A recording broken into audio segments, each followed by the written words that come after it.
Hamas आधिकारिक तौर पर इस्लामिक प्रतिरोध आंदोलन एक सुन्नी इस्लामवादी राजनीतिक और उग्रवादी संगठन है जो वर्तमान में फिलिस्तीनी क्षेत्रों के गाजा पट्टी पर शासन कर रहा है, जबकि इसका हेडक्वार्टर गाजा शहर में है। हेलो दोस्तों, welcome to my YouTube channel.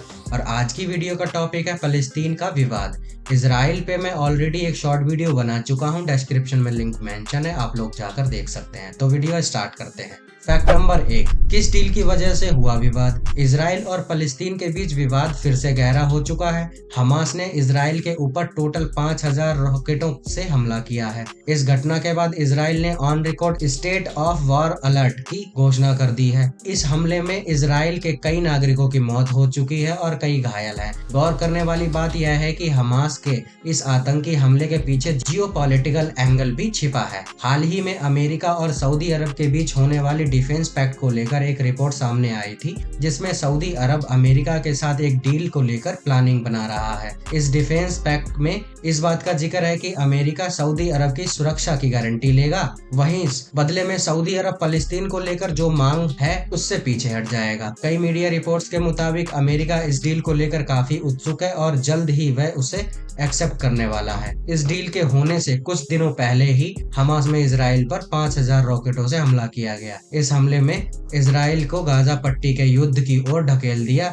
यही नहीं, युद्ध अमेरिका और सऊदी अरब के बीच होने वाले डिफेंस पैक्ट पर भी असर डालेगा। Fact number 2, second world war में हिटलर की तानाशाही। सेकेंड वर्ल्ड वॉर में हिटलर के शासन के अंतर्गत पूरे यूरोप में भयंकर स्तर पर यहूदियों की हत्याएं हुई। करीब 42 लाख यहूदियों को गैस चैम्बर में डालकर मार दिया गया। यूरोप में रह रहे यहूदियों को महसूस हुआ कि फलस्तीन के अलावा कहीं कोई दूसरी जगह नहीं है जहां यहूदी सेफ रह सके, तो सारे यहूदी फलस्तीन में जाकर बस गए। फैक्ट नंबर 3, इसराइल और फलस्तीन के बीच टकरारें। दोनों पक्षों में रह रहकर हिंसक टकरारें होती रहती हैं। इससे पहले सबसे खतरनाक टकराव 2014 में देखने को मिला था। तब 50 दिनों तक चले संघर्ष में करीब 2500 फलस्तीन मारे गए थे।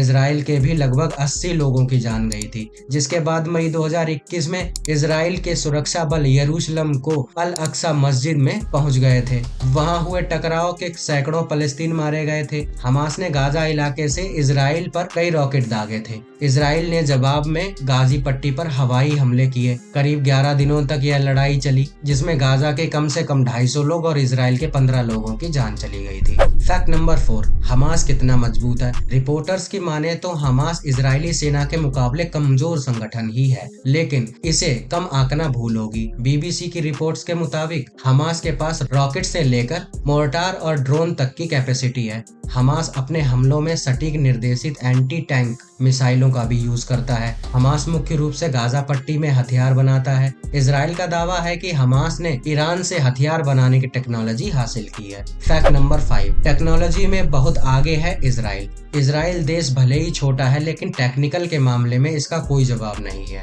इसने साल 1979 में दुनिया का पहला एंटीवायरस बनाया था और घरेलू कंप्यूटर के यूज में ये दुनिया का अव्वल देश है। पहली वॉइसमेल टेक्नोलॉजी भी इसराइल में बनी थी और यहाँ 95% घरों में पानी सोलर एनर्जी से गर्म होता है। इस देश ने पहला ड्रोन तैयार किया था और यहाँ के नोटों पर ब्रेल मार्किंग होती है ताकि अंधे लोग भी इसे पहचान सके। दुनिया में सबसे ज्यादा प्लास्टिक की बोतलों को रिसाइकिल भी इसराइल ही करता है। फैक्ट नंबर 6, महिलाएं लेकर घूमती हैं असॉल्ट राइफल। साल 2021 की जनगणना के मुताबिक यहाँ अप्रोक्स 93 लाख लोग रहते थे। इसराइल में मेल और फीमेल्स को समान अधिकार है। यहाँ तक कि इसराइल की सेना में भी महिलाओं और पुरुष की भागीदारी बराबर की है।